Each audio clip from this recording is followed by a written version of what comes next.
तो अच्छी और सच्ची खबरों का श्री गणेश करेंगे बात सबसे पहले गणेशोत्सव की, जिसका आज चौथा दिन है और इस मौके पर देश भर के गणपति पंडालों में बप्पा के दर्शन और पूजन के लिए बड़ी संख्या में भक्तों के पहुंचने का सिलसिला जारी है।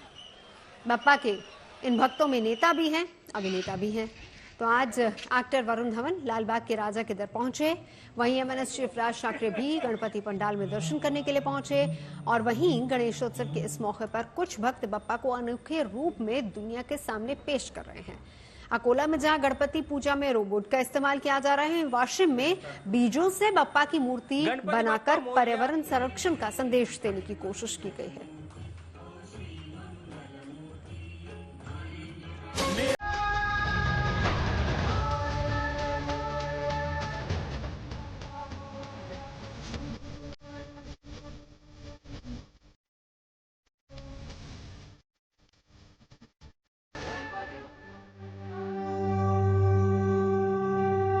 आस्था और भक्ति का रंग जब भक्तों के सिर चढ़कर बोलता है तो बप्पा के ऐसे ही अद्भुत और अलौकिक स्वरूप के दर्शन होते हैं। कहीं विघ्नहर्ता की भक्ति में तकनीक का तड़का लगाया गया है तो कहीं बीजों से भगवान गणेश की प्रतिमा बनाई गई है। बप्पा को इस रूप में दुनिया के सामने पेश करने वाले दोनों ही भक्त महाराष्ट्र के अलग शहरों से हैं। ये हैं काजल राजवैद्य, जो अकोला में रोबोट बनाने वाली कंपनी चलाती हैं, जहां उन्होंने गणेशोत्सव के मौके पर रोबोट का इस्तेमाल कर बप्पा की पूजा और प्रसाद वितरण में ऐसा किया कि देखने वाले देखते ही रह जाएं। अकोला के इस बप्पा की कुछ और ही बात है, क्योंकि ये हाईटेक बप्पा है। हाईटेक इसीलिए कह रहा हूँ क्योंकि अध्यात्म और तंत्रज्ञान, ये दोनों ही चीजों का मेल इस बप्पा की इस छोटे से पंडाल में आपको दिखाई दे रहा है। आप देख सकते हो कि यहाँ पर जो बप्पा की पूजा आरती आराधना साधना हो रही है वो एक रोबोट कर रहा है, और ये दूसरा रोबोट ये बप्पा को जो है साष्टांग नमस्कार भी करता है और बप्पा की आरती को तालियां भी बजाता है। ये अगर आप रोबोट देखेंगे यहाँ पे तो इसमें हमने इस तरीके से प्रोग्रामिंग की है, इसे कोबॉट कहते हैं, कोलैबोरेटिव रोबोट। तो इस रोबोट के अंदर हमने ऐसी प्रोग्रामिंग की है कि ग्रिपर के अंदर उसने थाली पकड़ी है, उसमें दिया है, और जैसे ही हम प्रोग्राम करते हैं वैसे ही वो जो है वो सर्कुलर मोशन में घूमने लगता है। ये सर्कुलर मोशन अचीव करना बहुत मुश्किल है, लेकिन हमारी टीम ने ये अचीव किया हुआ है। ये हमारा प्यारा KITS का मैजिशियन रोबोट है। ये जो है पर्टिकुलरली यहाँ से हमारे फ्लावर्स पिक करेगा और बप्पा के चरणों में जाके जो है उन्हें रख देगा। ये इसका काम है, हमने इसमें ऐसी प्रोग्रामिंग की हुई है। जो भक्त हैं उनके लिए भी प्रसाद रोबोट ही देने वाला है। तो ये क्या करेगा, अपने जो सेंसर है वो एक्टिवेट होते ही वो थाली में से प्रसाद लेगा और भक्तों के भक्तों को प्रसाद देगा। काजल ने तकनीक की ओर लोगों का ध्यान खींचने के मकसद से ये अनोखी पहल की, जिसमें वो सफल होती भी दिख रही हैं। लोगों को अकोला का ये हाईटेक गणपति पंडाल खूब पसंद आ रहा है। इस बार मैंने सोचा क्यों ना हम ये दोनों का संगम करें और इसके साथ ही हम एक ऐसी थीम सोचें जिसकी वजह से हमारी ये जो टेक्नोलॉजी है ये बप्पा के थ्रू सब तक पहुंचे और सभी जो इच्छुक टैलेंटेड बच्चे हैं, जिन जो अपॉर्चुनिटीज नहीं मिलने की वजह से बाहर जाते हैं, मेट्रो सिटीज में जाते हैं, उनको यही वो सारी अपॉर्चुनिटीज प्रोवाइड करें। और इसीलिए हम इस बप्पा के थ्रू ये सब तक पहुंचाना चाहते हैं। उधर वाशिम में भी बप्पा के एक भक्त ने गणेशोत्सव के मौके पर बीजों से गणेश प्रतिमा तैयार कर लोगों का ध्यान अपनी तरफ खींचा। गजानन राउतकर ने बप्पा की ये मूर्ति 7 किलो मूंगफली और 2 किलो सोयाबीन बीज से तैयार की। गजानन राउतकर ने इसे 11 दिनों की कड़ी मेहनत के बाद तैयार किया, जिसके माध्यम से उन्होंने किसानों की मेहनत और पर्यावरण संरक्षण का संदेश देने की कोशिश की है। पर्यावरण पूरक मूर्ति हर साल बनाते, इस साल भी हमने वही हिसाब से मूर्ति बनाई। सब तो काश्तकारों के लड़कों ने सब शेंगदाने सोयाबीन ला के दिए, उनको इसका कोई खर्चा ज्यादा लगा नहीं, वैसे हिसाब से हमने ये मूर्ति बनाई। महाराष्ट्र की तरह ही देश के दूसरे शहरों में भी गणेशोत्सव की ऐसी ही रौनक दिखाई पड़ रही है। ये तस्वीरें देश की राजधानी दिल्ली के बुराड़ी इलाके की हैं, जहां मुंबई के लालबाग के राजा की ही तर्ज पर गणेश पंडाल बनाया गया है और वहां बप्पा की प्रतिमा भी हूबहू लालबाग के राजा की तरह ही स्थापित की गई, जिसके दर्शन और पूजन के लिए रोजाना लाखों भक्त आ रहे हैं। देश भर में गणेश चतुर्थी की धूम है। महाराष्ट्र में इसकी रौनक कुछ अलग ही देखने को मिलती है, लेकिन देश की राजधानी दिल्ली में भी लाल बाग के राजा पहुंच गए हैं। दरअसल महाराष्ट्र में जहां लाल बाग के राजा के दर्शन करने लाखों की तादाद में श्रद्धालु पहुंचते हैं, उसी तर्ज पर 2015 से यानी बीते 10 सालों से लगभग यहाँ पर भी लाल बाग के राजा को बुलाया जा रहा है। मैं बुलाया इसलिए कहूंगी क्योंकि यहाँ पर ठीक वो ही मूर्ति बनाई गई है जो महाराष्ट्र के लाल बाग जैसे नजर आते हैं। एक ही मूर्तिकार जो वहां पर भी मूर्ति बनाते हैं और दिल्ली के लिए भी मूर्ति बनाते हैं, क्योंकि हर कोई महाराष्ट्र गणेश चतुर्थी की रौनक देखने नहीं जा सकता, इसलिए दिल्ली वालों के लिए यहाँ पर खास तौर पर लाल बाग के राजा को बुलाया जाता है। ये उत्सव, ये तस्वीरें बीते 10 सालों से दिल्ली वाले देख रहे हैं। बुराड़ी में बीते 10 सालों से लाल बाग के राजा का ये दरबार सजाया जा रहा है, जहां हर साल भक्तों की तादाद भी बढ़ रही है। बाप्पा के भक्तों की बढ़ती हुई संख्या को देखते हुए सुरक्षा भी कड़ी की गई है। साथ ही साथ 50,000 लोगों के लिए भंडारे की व्यवस्था यहाँ की गई है।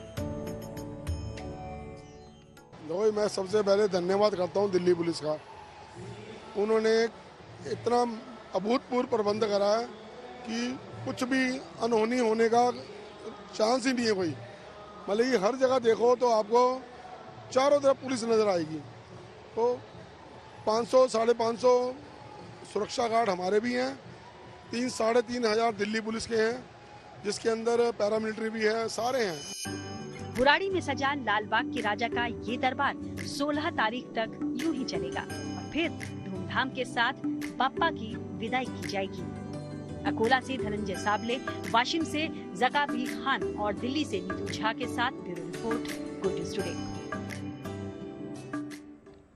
और अब बात करते हैं पैरालंपिक पदक विजेताओं की, जिनकी आज पेरिस से वतन वापसी हो गई। जब ये खिलाड़ी दिल्ली एयरपोर्ट पर पहुंचे तो न सिर्फ उनका जोरदार स्वागत हुआ, बल्कि उनकी कामयाबी का जश्न भी धूमधाम से मनाया गया। और इस बार के पेरिस पैरालंपिक में इन खिलाड़ियों ने सबसे ज्यादा मेडल जीतने का रिकॉर्ड कायम किया है और देश की झोली में कुल 29 मेडल आए हैं।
प्लेटफॉर्म पर पैरालंपिक में ब्रॉन्ज मेडल जीत करके हिस्ट्री बना दिया।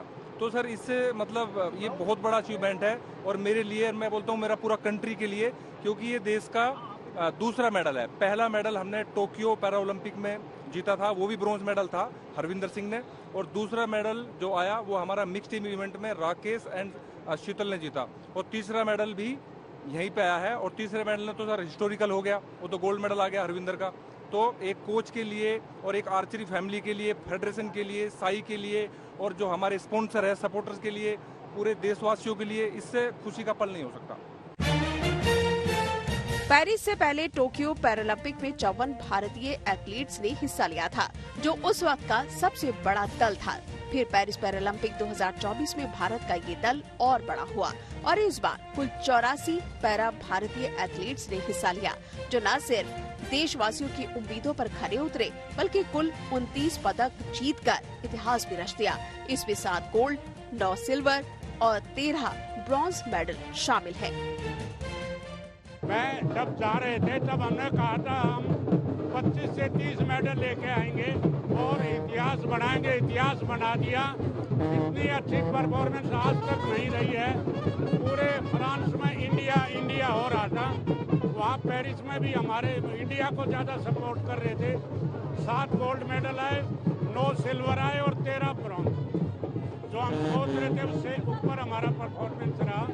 ये बहुत बड़ी, हमने कहा था जाते हुए कि ऐतिहासिक होगा, ऐतिहासिक ही हुआ है। अवनी लेखरा ने इस पैरालंपिक में भारत के लिए पहला गोल्ड जीता था, जिसके बाद अलग अलग इवेंट्स में खिलाड़ी बेहतर प्रदर्शन करते गए, जिसकी बदौलत कुल 29 मेडल के साथ भारत मेडल टैली में 170 देशों में 18वें नंबर पर रहा, जो पैरालंपिक के इतिहास में भारत का अब तक का सबसे बड़ा प्रदर्शन है। Bureau report, good news today.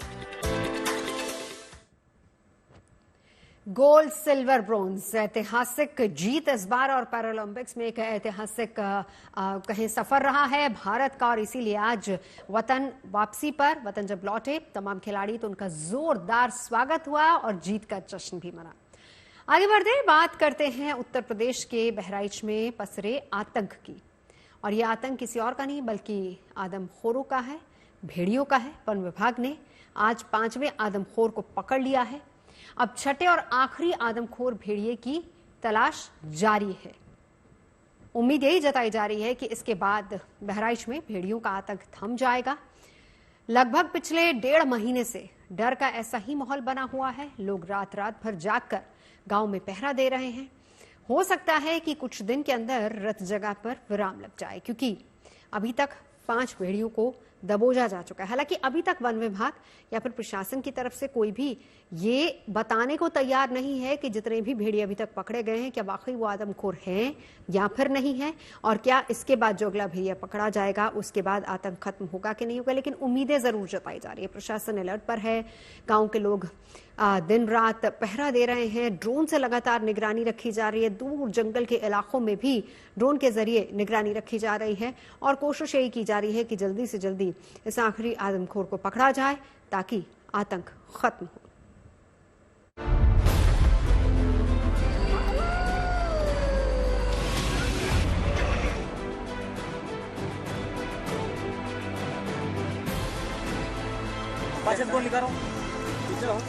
जान ले हैं दबे परे हमने देख लिया जब पंगल फंसा रहे तो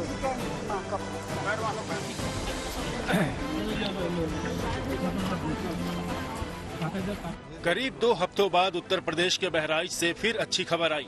आदमखोर भेड़ियों के दल का 5वां सदस्य धर दबोच लिया गया। मंगलवार की सुबह करीब 6 बजे महसी तहसील के सिसैया चूड़ामणि गांव में बेफिक्र होकर घूम रही मादा भेड़िया पर वन विभाग टीम की नजर पड़ गई।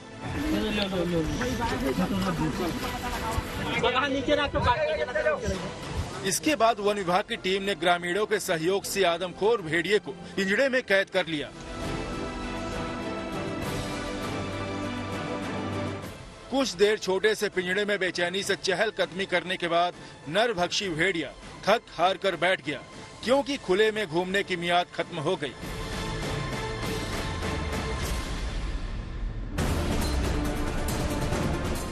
करीब 1.5 महीने से 6 आदमखोर भेड़ियों के झुंड में शामिल ये भेड़िया बहराइच की महसी तहसील के 35 गांव के लिए आतंक बनी हुई थी, जिसे पकड़ने के लिए इस बार साधारण और थर्मल ड्रोन का इस्तेमाल न के बराबर किया गया। उसकी जगह इस आदमखोर को पकड़ने के लिए उसके फुटमार्क यानी पैरों के ताजा निशान का पीछा करने की तरकीब का ही सहारा लिया गया। ड्रोन को किस तरह से इस्तेमाल किया, यह समझना भी जरूरी है। ड्रोन का इस्तेमाल इस बार वन विभाग की टीम करती है बाहर की तरफ, यानी कि उस जगह पर जहां से भेड़िए के भागने के चांसेस हो सकते हैं। ये बात वन विभाग ने कबूली है कि जो भेड़िया है वो इंसान जितना शातिर जानवर होता है और जो ड्रोन की तकनीक है उसको भेड़िया समझ चुका है, यानी कि जब भी जिस भी क्षेत्र में वन विभाग की टीम ड्रोन उड़ाती है वहां से भेड़िया नहीं होता है या वहां से ड्रोन को देखकर निकल जाता है। भेड़िया ने अब ये समझ लिया है कि वो जो ड्रोन जब आएगा तो उसका मतलब लोग उसे पकड़ने आ रहे हैं, तो जैसे ही वो ड्रोन को देखता है वो अपनी लोकेशन चेंज करता है। ये एक बहुत अहम बात है जो वन विभाग की टीम ने आज एक्सेप्ट की और इसी वजह से ड्रोन से नहीं बल्कि पगमार्क्स के जरिए वन विभाग की इस टीम ने भेड़िए को पकड़ा है और ड्रोन का इस्तेमाल केवल उन पॉइंट्स पर किया गया जहां से उस भेड़िए के भागने के चांसेस थे। अब सिर्फ इस झुंड का आखिरी भेड़िया बचा रह गया है, जिसे अल्फा भेड़िया यानी भेड़ियों का सरदार भी माना जा रहा है। फिलहाल जो बता रहे हैं कि लोकेशन इसी गांव के आसपास उसकी भी ट्रेस की गई है और वन विभाग मान रहा है कि 1 से 2 दिन में बचे हुए एक भेड़िया को भी पकड़ लेंगे। वो इसलिए आसान इनके लिए हो गया है क्योंकि कहा जाता है पैक ऑफ वुल्व्स अंग्रेजी में कहते हैं। भेड़िया यूजुअली पैक में चलते हैं, 6 का पैक अगर था 5 पकड़े गए, 4 भी जब पकड़े गए थे तब भी 2 का पैक बचा था, लेकिन अब वो 2 भी नहीं है, वो अकेला भेड़िया आदमखोर अकेला पड़ गया है। ऐसे में अब वो जगह जगह जाएगा और शिकार के लिए अकेले निकलेगा और वन विभाग का काम शायद कुछ हद तक काफी आसान भी हो जाएगा। वन विभाग के बड़े अधिकारी भी उम्मीद जता रहे हैं कि अकेला पड़ जाने की वजह से नर भेड़िया ज्यादा दिनों तक भाग नहीं पाएगा। आखिरी भेड़िया रह गया, उसके लिए देखिए उसके बिहेवियर के अनुसार फिर तकनीक अपनाई जाएगी। ऐसे ही हम पकड़ेंगे, जो चीज सफल होती है हम उसी को आगे कंटिन्यू रखेंगे। वन विभाग की टीम ने 29 अगस्त को ही झुंड के चौथे भेड़िए को पकड़ लिया था, जिसके बाद बाकी बचे 2 भेड़िए बेहद सतर्क हो गए थे। बहराइच में आखिरी आदमखोर भेड़िए को पकड़ने के लिए वन विभाग की 25 टीमें लगी हुई हैं, जिसने अपने 5 साथियों के साथ मिलकर बहराइच के 35 से ज्यादा गाँव में आतंक का माहौल बना दिया था। इस एक भेड़िए के खुले में घूमने की वजह से ग्रामीण अब भी रात रात भर जागकर अपने परिवार खासकर बच्चों की सुरक्षा कर रहे हैं। आखिरी आदमखोर भेड़िए के पकड़े जाने के बाद ही लोग रात में चैन की नींद ले पाएंगे। बहराइच से समर श्रीवास्तव के साथ bureau report, good news today. हालांकि ऐसा नहीं कि दहशत अभी खत्म हो गई, दहशत अभी भी कायम है, क्योंकि लोगों के जहन में अभी भी ये बात है कि आखिर भेड़िए कब पकड़े जाएंगे। तो ये 5वां भेड़िया जिसको पकड़ा गया है, लेकिन अभी भी तलाश लगातार की जा रही है छठे भेड़िए की, क्योंकि वन विभाग का यही कहना है कि छठे भेड़िए की तलाश के बाद ही आदमखोरों का आतंक खत्म होगा। और यही लोगों के जहन में भी सवाल है कि आखिर वो भेड़िया कब पकड़ा जाएगा। 1.5 महीने से दहशत में गांव के लोग हैं। जहां दुबई और अमेरिका जैसे देशों में आईफोन भारत की तुलना में काफी सस्ते मिलते हैं, तो वहीं अब कीमतों और एडवांस फीचर्स के लिहाज से भारतीयों को भी आईफोन का ये तोहफा मिलेगा। एप्पल ने आईफोन की नई सीरीज लॉन्च कर दी है। बीती रात कंपनी ने आईफोन 16 के 4 वेरिएंट्स लॉन्च किए और इस बार आईफोन में सबसे बड़ा बदलाव एप्पल इंटेलिजेंस का है। 9 सितंबर को अमेरिका के क्यूपर्टिनो कैलिफोर्निया में बने एप्पल पार्क में कंपनी का सालाना इवेंट हुआ, जिसे कंपनी ने इस बार इट्स ग्लो टाइम नाम दिया है। और इसी इवेंट में एक के बाद एक एप्पल के कई नए वेरिएंट्स लॉन्च किए गए। Celebrates color in an unparalleled way. We evolved the process of developing. Hello, I got places to be.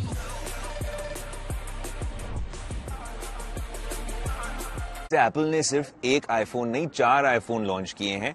IPhone 16, 16 plus जो उसका बड़ा भाई है, और प्रो मॉडल्स में 16 प्रो और प्रो मैक्स। मैंने ये चारों डिवाइसेस का हैंड्स ऑन एक्सपीरियंस किया है, मैं आपको बताता हूं। लेकिन इंडिया के लिए एक सबसे अहम पॉइंट ये है कि जो हमारे बड़े आईफोन हैं, जो प्रो और प्रो मैक्स, जो ज्यादा महंगे होते हैं यूजुअली, इस बार सस्ती प्राइस में मिल रहे हैं। तो बड़ा आईफोन, ज्यादा फीचर्स, जाहिर सी बात है, लेकिन सस्ती प्राइस, ये कैसे हो गया ये मैं आपको बताता हूं। एप्पल ने कुछ ही देर पहले ये नए आईफोन 16, 16 प्लस, प्रो और प्रो मैक्स रिलीज किए थे मेरे पीछे एप्पल पार्क में, स्टीव जॉब्स थिएटर में।